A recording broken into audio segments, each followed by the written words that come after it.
So, good evening, ladies and gentlemen. So, on behalf of ELTAI, I welcome you all for this webinar titled English Language Learning Guidelines from Common European Framework. So, before we move on to the session, I would like you to watch a prom clip on ELTAI.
So, thank you so much for watching the prom clip.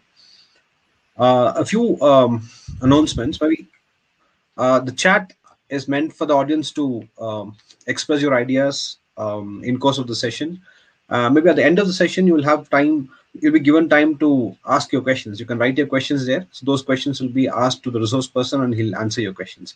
So I request you not to write messages like your email IDs or your phone numbers asking for certificates. We know certificates are being taken care of. So once the webinar is over, so you'll get your certificates. So with this, I hand over the session to Professor Mishra, a moderator of this webinar. Over to you, sir. Good evening to one and all present here. I greet all of you to this ELTAI webinar series 48 titled English Language Learning Guidelines from Common European Framework. To introduce you about the topic, the Common European Framework of Reference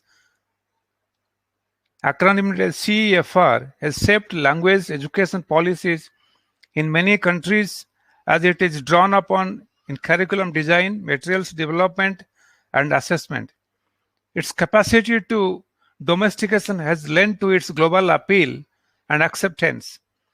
As a result of this acceptance, the CEFR allows for language proficiency to be described in terms which are universally understood. Over the years, the CEFR has also informed English language teaching and learning practices at higher learning institutions in many countries.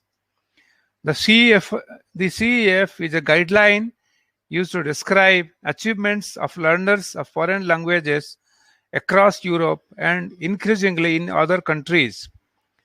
To throw light on this topic and discuss at length, we have with us Professor Ramesh Nair. He is Associate Professor, Academy of Language Studies, University Technology, Malaysia, and Research Fellow, Center for Academic and Professional Communication, Accounting Research Institute, University Technology, Malaysia. Professor Ramesh is also a member of the English Language Standards and Quality Council, Ministry of Education, Malaysia, and President of the Malaysian English Language Teaching Association. Over the last years, he has had the opportunity to work with various divisions in the Ministry of Education, Malaysia, tasked with implementing reforms in English language education in the country.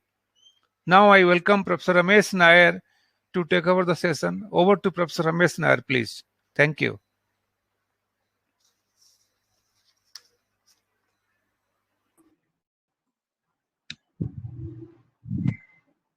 Thank you, Professor Mishra, for your kind introduction. And hello, everyone. Thank you for joining me on a Sunday of all days. I hope you can hear me clearly, although you may find that there might be some problems with the audio from time to time. I'm hoping that the session goes well. We've tested my system on this side, and it appears to work fine. So I do hope you can all hear me well. So without any further delay, allow me to go into my presentation.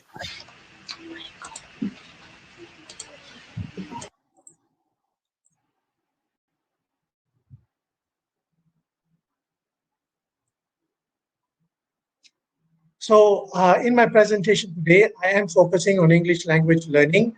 As Professor Mishra told you just now, I teach at a university. So often my frame of reference may be the university context, but I hope that the presentation will allow you to see the application of this framework, not just in university, but wherever you may be. If you are, a school teacher, I can tell you that in Malaysia, at least, we have drawn on the CEFR for reforms in our English language education system at schools. And I will be making references to the CEFR in the context of the school as well, because I'm assuming that those of you joining me today are not just from university, but you may also be teaching in schools or language centers. So I'd like to begin by looking at this quote from David Crystal. And this is something that you may have seen before as well, the notion of English being a global language, a language that belongs to all. Often there are discussions about how important the English language is to us, depending on where we may be around the world. But we know that for generations now, the English language is a language that is spoken globally. We have various forms of English. We talk about them in terms of world Englishes. Obviously, Indian English is a well-established version of global English. In Malaysia, we also refer to Malaysian English. In Singapore, there's references to Singapore English. And there is no denying that the English language is now a language that belongs to us all. There are predictions about whether the English language will remain a global language and whether other languages like Mandarin or Hindi may take over in terms of prominence and importance. That's, I think, yet to be seen. But for now, at least, the English language plays an extremely important role in many of our lives. And I believe this to be the case with English language use in India as well.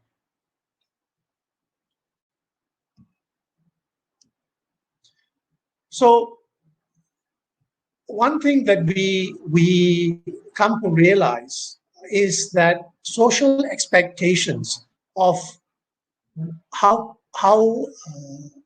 proficient we should be in the English language is often offset by classroom realities. These newspaper headlines that I'm sharing with you here come from two countries. One is a headline in Malaysia. Another is something that I've captured from an online publication, India Today, from India. And it is clear that a lot of narratives these days talk about the need for our students to be proficient in the English language.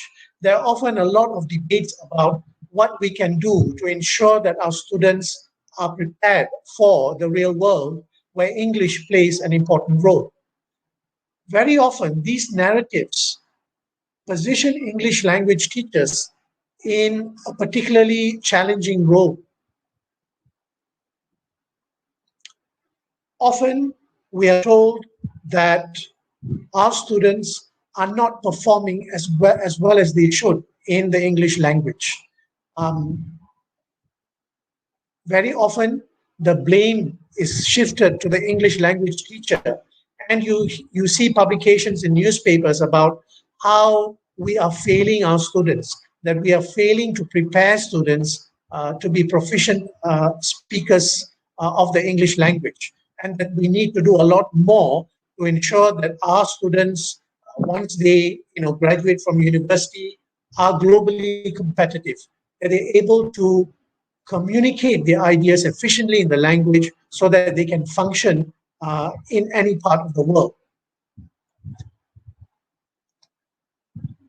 However, there is often this mismatch, if I can use that word, between policies and practice. In the case of Malaysia, at least, like India, we were a British colony. English was the medium of instruction in our schools, as was, I'm sure, the case in India. But since independence, because of this need to break away from our colonial past, we have, to some extent, abandoned the English language. In the Malaysian context, at least, the medium of instruction in schools changed from the English language to the Malay language. And this happened over a certain period of time. Throughout the 60s and 70s, we saw a gradual move from English as the medium of instruction to the use of the Malay language. And the implication of that was that the English language became just one subject in the school. Other subjects were all taught in the Malay language.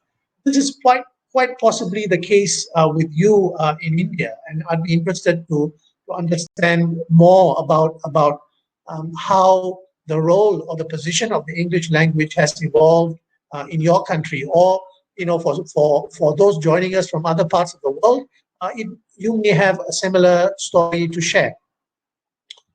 So while the policies shifted and the emphasis on the English language somewhat diminished in schools, the demands that were placed on our students leaving schools, graduating from university, remained as strong, if not stronger. There was a demand that our students remain proficient and are able to communicate effectively in English. But the reality for a lot of students was that in their immediate world, there was very little need for the English language. Students from rural communities, for example, had no exposure to the English language outside the hours that they spent in the English language classroom. Now, when we talk about language learning, we talk about acquisition of the language. How proficient you are in the language really depends on how immersed you are in a context where the language serves a purpose. Otherwise, you're only learning about the rules of grammar, and you are able to perform well in exams, but that doesn't necessarily translate into performing and being proficient and communicating effectively in the real world. And this is something that we have struggled with in Malaysia over several decades. Over the years, English, like I said just now, has been offered as a subject in our schools. It is taught, it's a compulsory subject. Students sit for exams, and they graduate from primary school and then secondary school and even go into university. However, we found that some students are able to move through the education system without really being proficient in the English language.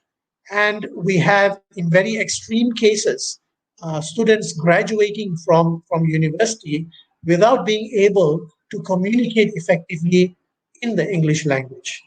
And this has been a cause of serious concern. It's a national concern. And it's quite difficult to get through even a week without finding some reference or some article in the newspapers, in our mainstream medias, commenting about this falling standard in English. What complicates this are global institutions or organizations which begin ranking countries in terms of their language proficiency. And they may use a whole set of different variables to rank these countries. But when such news makes it into our newspapers, again, there's a big increase in discussions about why we are performing so poorly.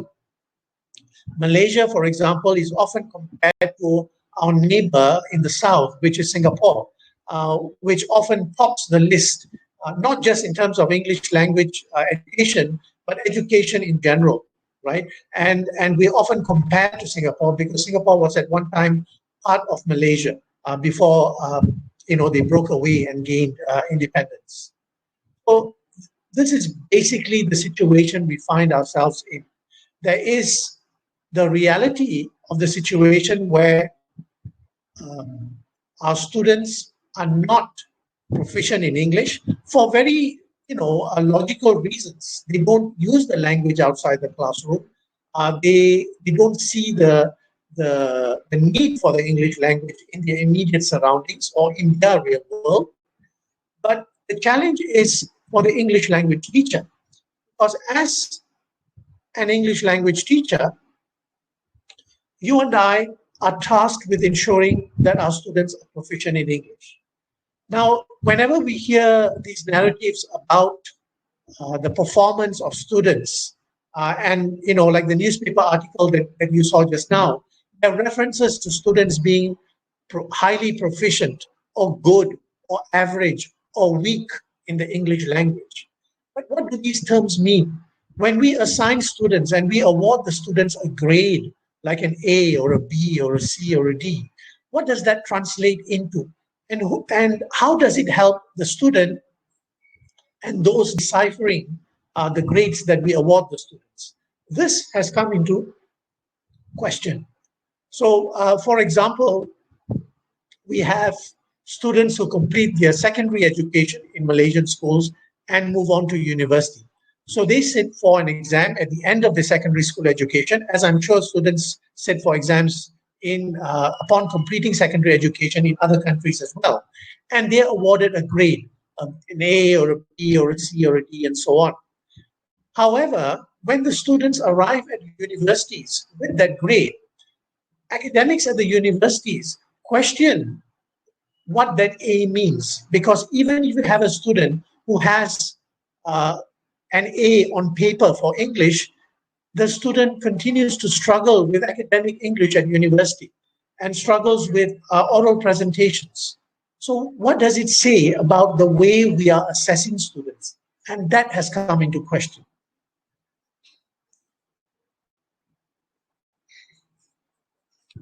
Now, regardless of the reality of the situation, we have a shared goal. And when I say we, I'm referring to you and I.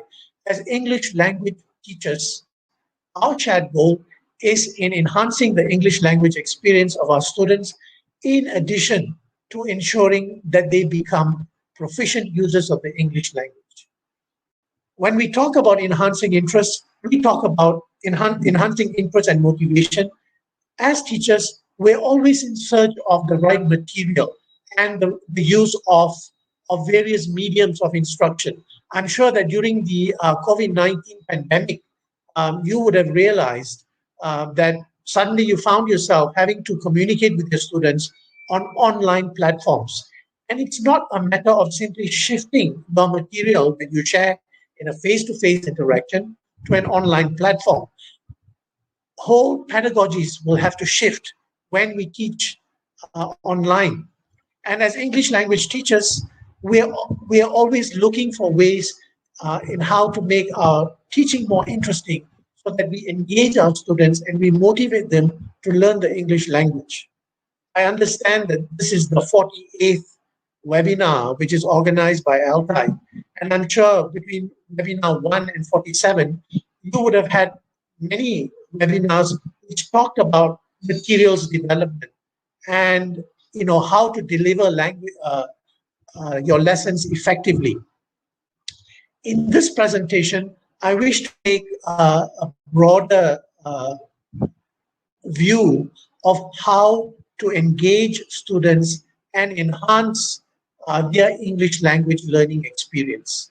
I'd like us to think about programs and courses, English language programs and courses that we offer, be it at university or even in language centers, or if you are teaching in a school, then the English language curriculum.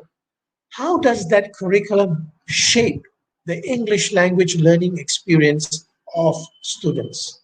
Obviously, a program or the curriculum is informed by a certain approach. We often hear references to a learner-centered approach or a process-oriented approach to teaching the English language. And the approach that we take often shapes our way of approaching the teaching of the English language. Today, ladies and gentlemen, I want to share with you my thoughts on the action-oriented approach, which is drawn in the Common European Framework of Reference. Before I move on, I'd like to invite you to participate in a simple poll. And I think my colleague, Dr. Praveen, will help me with this. You should be able to answer this question in a poll now. How much do you know about the CEFR? The reason I'm asking this question is so that I know how to move on in my presentation, and I hope that your response will kind of guide me in what I need to say more about and less about. So I think the poll is taking place now. Dr. Praveen? Yes, sir. Yes, the poll is on.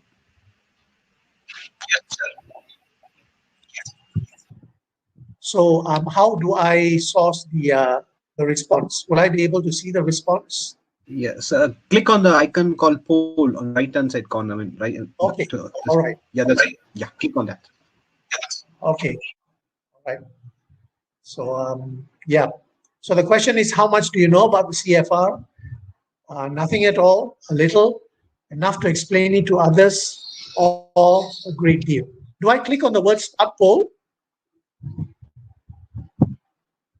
Yes, and publish it, sir. Okay. Publish. Okay. So your answers, please. Yeah, now the audience are doing it. Okay. Great.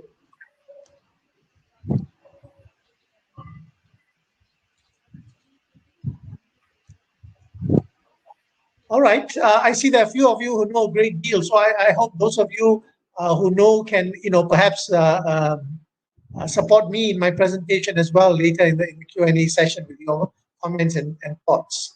But I see that, yeah, we have about almost 50% who say nothing at all. About 30% say they know a little. About 15% say they know enough to explain it to others. And about 5% say a great deal. Excellent. Thank you so much. All right. I will now end this poll, just to give you an idea of where we are. All right. So I will now move on to my slides again, yeah?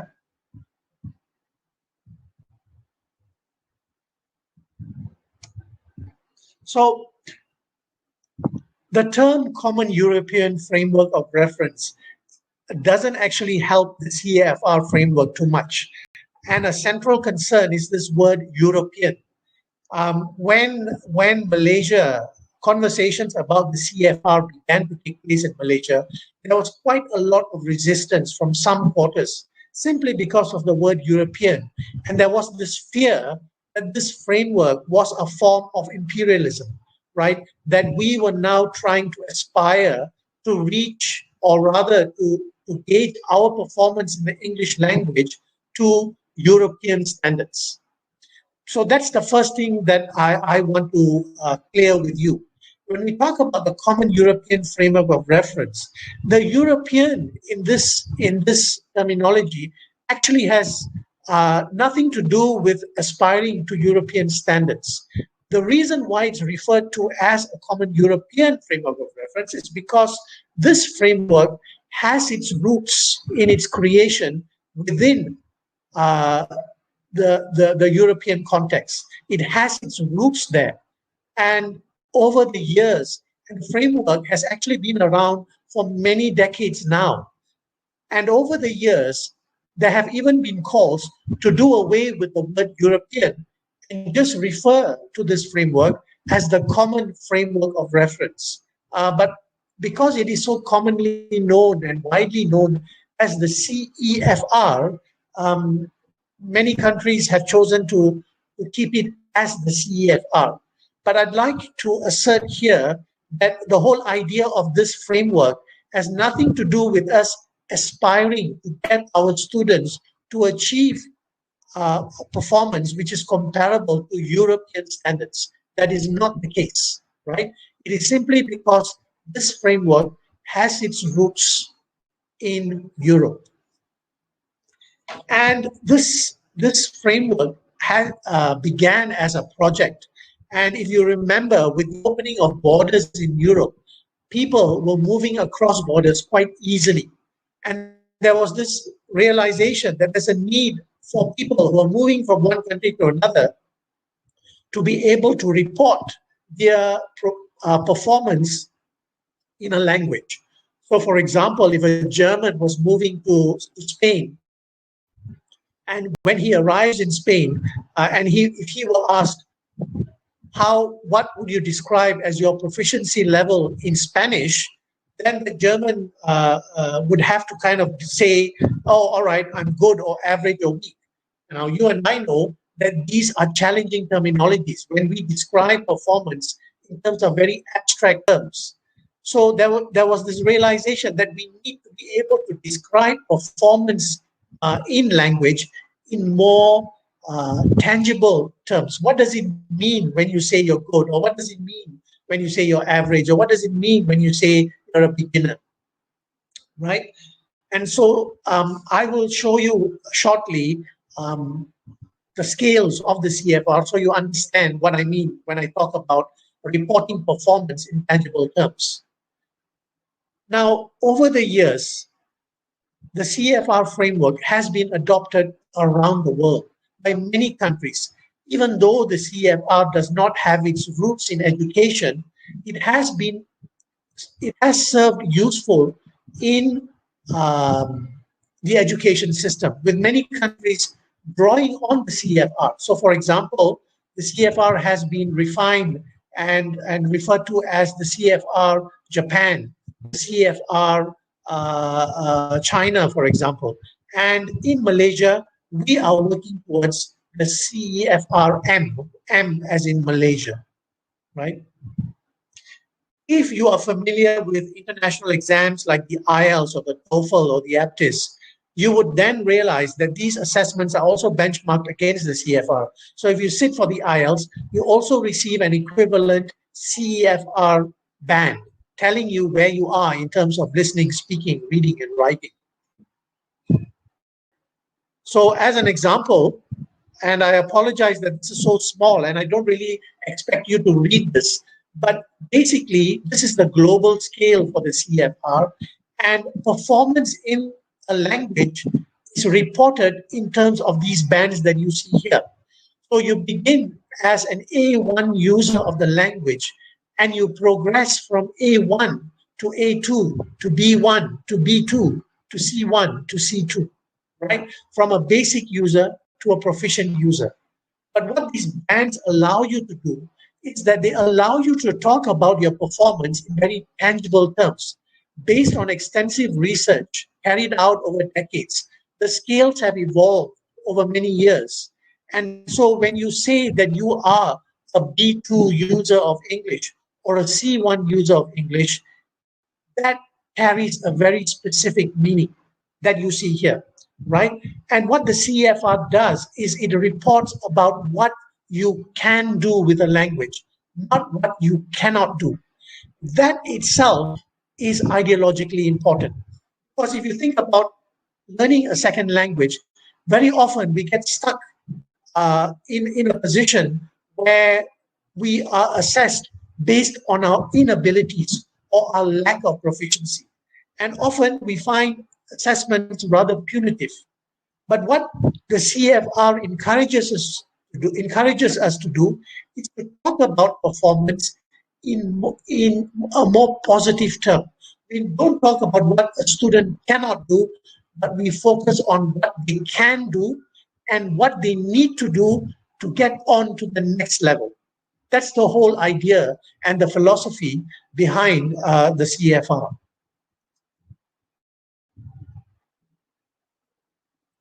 So in terms of features of the CFR, if you are teaching in a university or an institution of higher learning, you know, like I do, that time is a major struggle.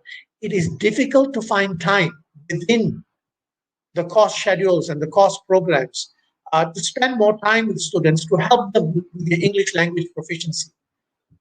Increasingly, we see the need for students to be autonomous learners who take control of their learning. And we should. If we're talking about adult learners, young adult learners, they should be in a position to take control of their learning. And this is something that perhaps the CFR can help us with, because the learner can look at the scale and determine to some extent at least where they are in terms of what they can do with the language and what they need to do to move on to the next scale, with some level of guidance from the English language instructors. Because of the nature of these scales, the CFR has been drawn upon for designing and reforming the curriculum. This has certainly been our experience here in Malaysia. And my motivation to talk about this topic is not because I am some kind of an expert in the CFR. I don't claim to be that. In fact, there's a great deal more that I need to understand about the CFR. But over the last 5 years, I have been fortunate to work with colleagues in the Ministry of Education, and we have been looking at ways of reforming our English language education system, which we have found to have been in the past at least too exam-centered, too exam-oriented. And we have kind of lost that focus on the learning experience. And in the last 5 years, we have been working with Cambridge English in the United Kingdom to reform our curriculum. And over the last few years, we have introduced the new curriculum in stages. And next year, we will complete the loop where primary and secondary education is concerned.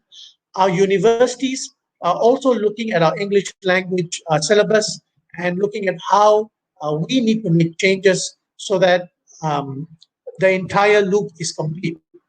So the aspiration in Malaysia, at least, is that students, we no longer talk about students achieving an A or a B or a C, but we want our students to exit primary school at an A2, exit secondary school at a B1 plus, exit post-secondary school, post-secondary education at B2, and exit university at either a B2 plus or a C1. So that's the kind of aspirational targets that we have set. And these targets are guided by the CEFR. And what does this mean?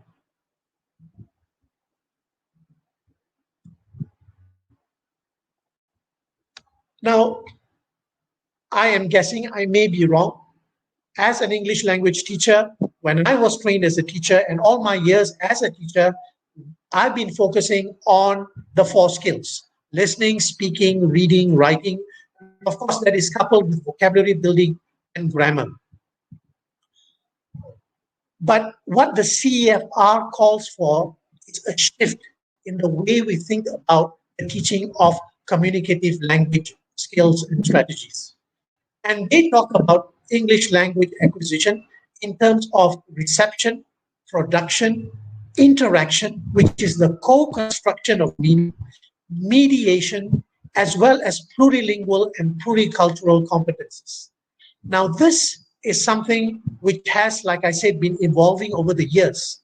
Now, the CEFR publication came out in 2001, but a more recent companion volume came out in 2018.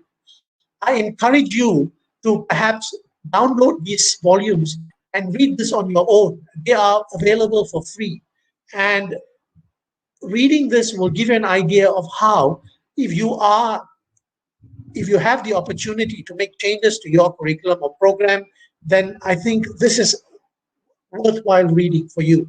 But if you are an English language teacher who has no control over the curriculum, the content of these publications may also help you rethink the way you deliver your lessons in the classroom.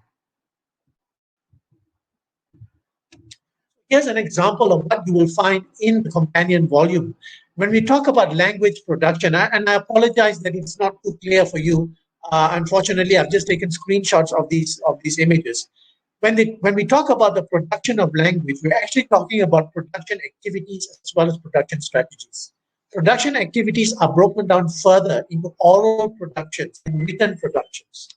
These productions are then realized in a set of scales. So, for example, if you look at sustained monologue, putting a case, in fact, every one of these items that you see on this chart is realized in terms of these scales. And these scales tell you where the student is and where you need to be targeting your teaching. So, for example, if you're teaching a student who is at A2, then a student at A2 should be able to explain what they like or dislike about something, why they prefer one thing to another, and making simple direct comparisons. That's the target for a student who is at A1. And so you can imagine how your activities and your lesson will be guided by these can-do statements. And then the student moves from one level to the other.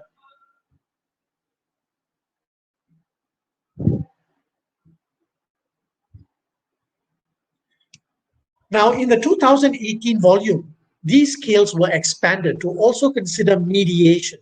And I find this quite fascinating because the idea of mediation within the context of the CEFR actually considers the student, the second language learner or the foreign language learner, as someone who is skilled in more than one language. Very often when we teach English, I know that when I was trained as an English language teacher, at least, I was told to avoid using the student's mother tongue in the classroom. And so we had this set standard of what proficiency is. and we shun students, and we shun students who try, who are using the mother tongue too much in the classroom, and we encourage the student to speak in English as much as possible. But what the mediation scale does is that it recognizes the ability of a student to communicate in one language. So the second language learner is no longer at the periphery of learning the English language, but more at the center of this experience. I don't know whether you can see the scale because it may not be very clear. Allow me to read one of these scales. So for example, at the B2, a learner can relay in language B which presentations given in language A at a conference, or which articles in a book in language A are particularly relevant for a specific purpose. So you see that here we are actually measuring the ability of a student to read or comprehend the text in one language and then present that content in the English language, for example, or the other way around. And that really sets the second or the foreign language learner apart from someone who speaks just one language.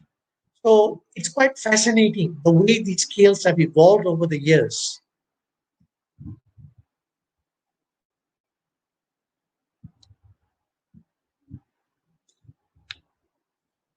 So when we talk about enhancing the English language learning experience, we're actually talking about, and I'm drawing attention to how these skills center stage plurilingualism, and how a learner, second language learner in India or in Malaysia, is no longer at the periphery trying to achieve this level of native speakerism that is not realistic and not necessary.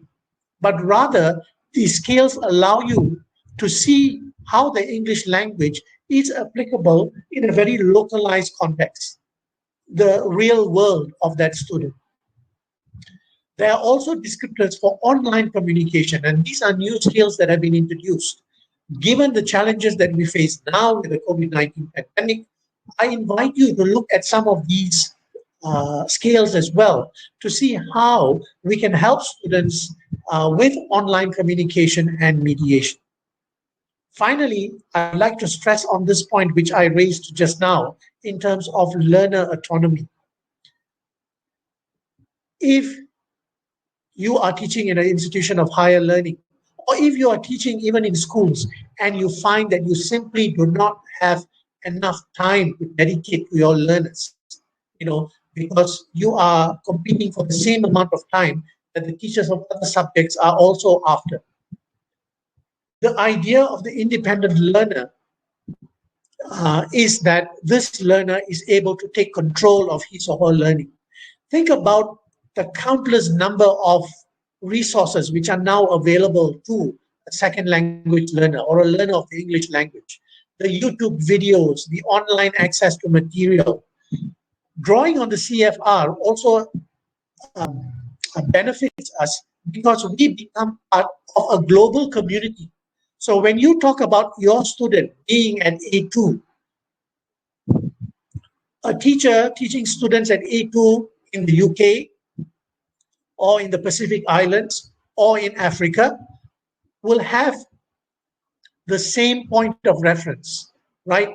The ability of your student is the same as an A2 student in any other part of the world. And so we begin speaking a common language when we describe performance of students. And this is another advantage. Finally, ladies and gentlemen, I don't want to sound as if I am selling this product or this package. You go online and read about the CEFR, you will find many research articles criticizing the CEFR and talking about the limitations of the CEFR. Now, I feel that such narratives are also important and good because it forces this living document to evolve. We have to keep in mind that this framework is not written in stone, but is evolving as evidenced by the 2018 companion volume. So there are limitations. when you use the CFR scales for teaching, especially for assessments, there are a lot of criticisms because sometimes it's not that easy to distinguish performance at a B1 and a B1 plus or a B1 and a B2. Often we found that people who use the scales struggle to accurately ascertain whether the student is at B1 or B2. But these are issues related to assessment, and it doesn't cover the scope of my presentation, but it is something for you to consider. There are certainly limitations to the use of the CFR, but in Malaysia at least, we have realized that we need a change, that we need to move on, because whatever we've been doing with the communicative syllabus has not been serving our students well. We need to help our students better. We are hopeful that this new CEFR aligned curriculum may be the answer to our prayers. But we've yet to be able to make this claim that the CFR is going to help us. We're hoping that in a few years, with an impact study and an assessment study, we will be able to report on how the CFR is helping our students in Malaysia. So with that, I am done. I may have gone a little over my time, and I apologize for that. I should now pass the session back to Professor Apita. Thank you, sir. I invite the participants to throw upon their questions through the resource person today.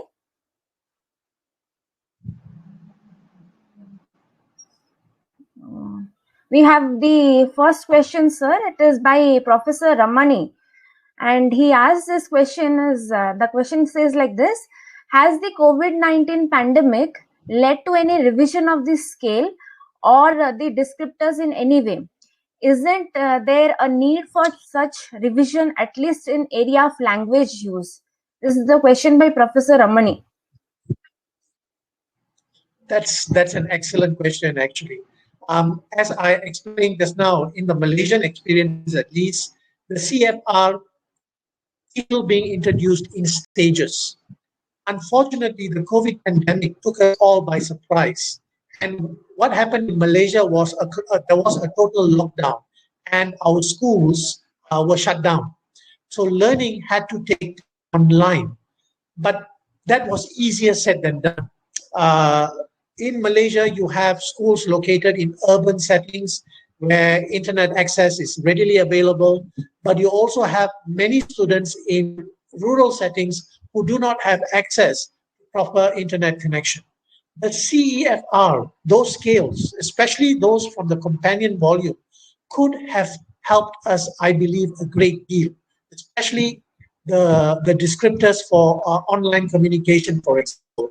Unfortunately, we didn't have the time to make these revisions, and with schools, and when a new curriculum is introduced, there is this requirement that the curriculum, the scheme of work, the syllabus is allowed to run for a period of 5 years before we consider any significant changes. So the COVID-19 pandemic kind of hit us midway through the implementation of this new curriculum. So the answer to Professor Ramani's question is no.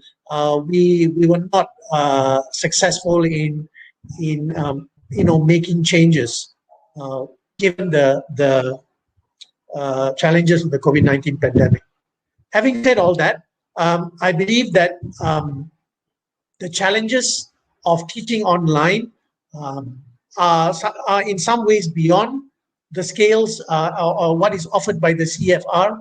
There are questions related to pedagogy and how teachers need to, what we have found is teachers try to replicate their classroom practices in an online setting, right? Still trying to teach the same way. And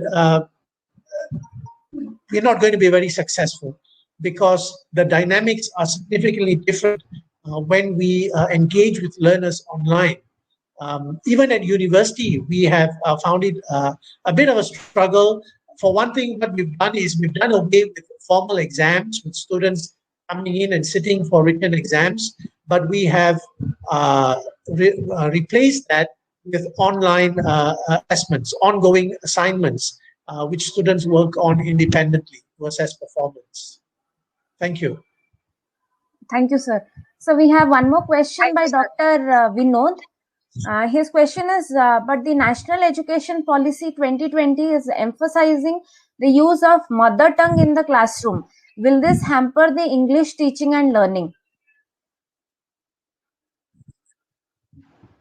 Right. And another very interesting question. Like I said, as a teacher, having taught for the last 30 years or more than 30 years, I remember being trained and very specifically being told that the mother tongue had no place in the English language classroom. And that was something I held on to very strongly as a teacher in school. As poor as my students were in the English language, I resisted the use of the mother tongue in the classroom. But what I've come to realize is there is another school of thought which says that as a second language teacher of English, you and I are actually in possession of a skill that other teachers do not possess. So if you bring a native speaker from the UK to teach in one of our schools, they do not possess the ability to help students make use or tap the rich resources in their mother tongue in learning the English language. And that's the argument being put forward.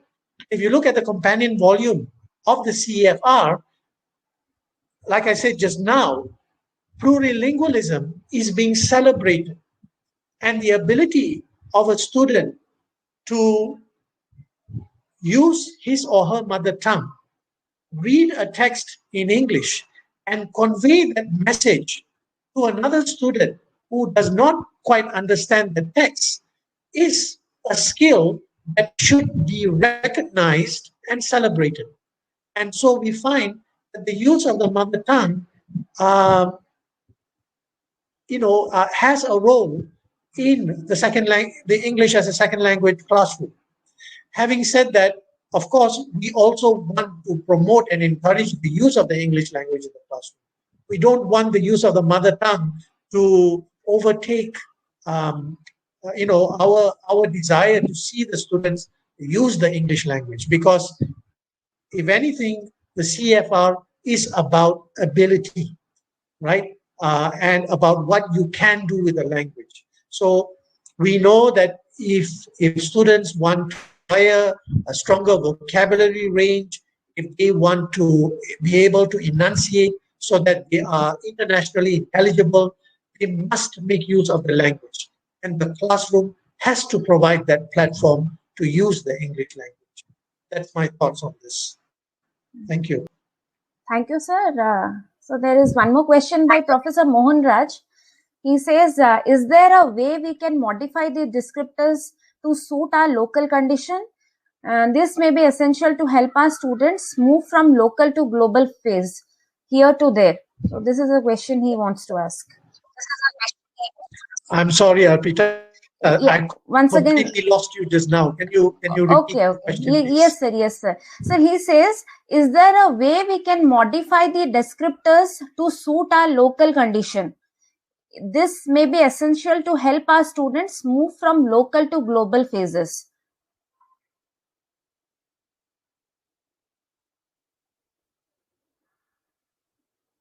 Hello?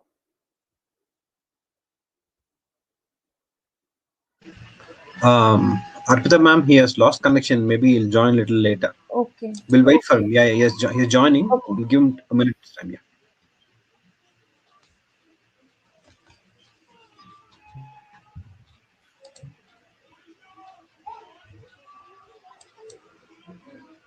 I'm sorry. Can you hear me? Yes, sir. Yes, sir. Yeah, sir, you're audible. Go on, sir. Shall I read the question once again, sir? Again, is another. I think I got the question. Yes, thank you. Okay. That's another excellent question. Really, really good question, sir. I'm so glad you asked that question. The scales are not meant to be replicated as they are. They merely serve as a framework for you to do as you wish with them. Let me just share with you the experience we've had in Malaysia over the past year. After introducing the scales to our teachers, now when we introduced the scales did not form the anchor of our curriculum. We had our existing curriculum and we looked at how the scales can help support and improve our curriculum, not the other way around, right? So because curriculum is more than what the CEFR offers. What we have also found is that when we modified these scales and we shared it with our teachers, some scales, the teachers reported in a study that some of these scales were difficult for them to comprehend. And that is something that we have to take into consideration. Because if the teachers are not able to interpret those scales correctly, then the teachers may not be able to carry out the activities in the classroom the way it is supposed to be carried out. And the teachers will not be able to gauge the students' performance in the right way. So what we have done, what we did in November and December of last year is that we have revisited the scales and we have modified them. But we have not released the modified curriculum to our teachers yet. We are going to wait a few more years for the existing curriculum to run its course, and then we plan to get more data and more research. It really has to be a data-driven, research-driven process. And so our hope is that we get more information. We're going to be looking at the companion volume in greater detail. We have not, for example, considered plurilingualism as much as we should. And that is something we really need to do because in Malaysia, our education system is quite complex. Our students who are in primary school can choose between a Malay medium school or a Tamil medium school because in Malaysia, we have a large Tamil population as well as the Mandarin medium schools, Chinese. These students are all then fed into a single stream secondary school. So for these students, I believe that the mediation scales should play a more prominent role. And that is something that I hope to discuss with my colleagues as we move forward. I hope I've answered the question. Thank you. Thank you, sir. As the time is up, let me propose the vote of thanks for today's program. No duty is more urgent than the returning of thanks. A very good evening to one and all present here. It gives me an immense pleasure to deliver the vote of thanks to all the dignitaries assembled here. At the outset, I would like to express my sincere thanks to our guest, Professor Dr. Ramesh Nair, Associate Professor, Academy of Language Studies, University Technology, Mara, Malaysia, who honored this webinar and enlightened us with his knowledge on the topic English Language Learning Guidelines from Common European Framework of Reference. I express my gratitude to the top brass of ELTAI Chennai, the organizing members of ELTAI webinar, and Dr. Prabir for the enthusiastic support and technical guidance throughout the program. I thank the program coordinator, Dr. K.C. Mishra, for his coordination during the session. My heartfelt thanks to all the participants for their active involvement and making the program a great success. With these warm words, we move to the end of today's webinar. Thank you, one and all.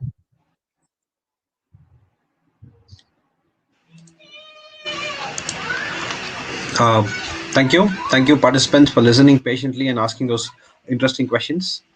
Thank you, Arpita ma'am and Professor Mishra sir for moderating the session. I would like to show the poster of the next webinar. The topic is Techniques to Develop Neutral Accent. The speaker is Mr. Kiran Chanda, freelance language trainer from Hyderabad. Thank you. Thank you, Dr. Praveen. Thank you so much.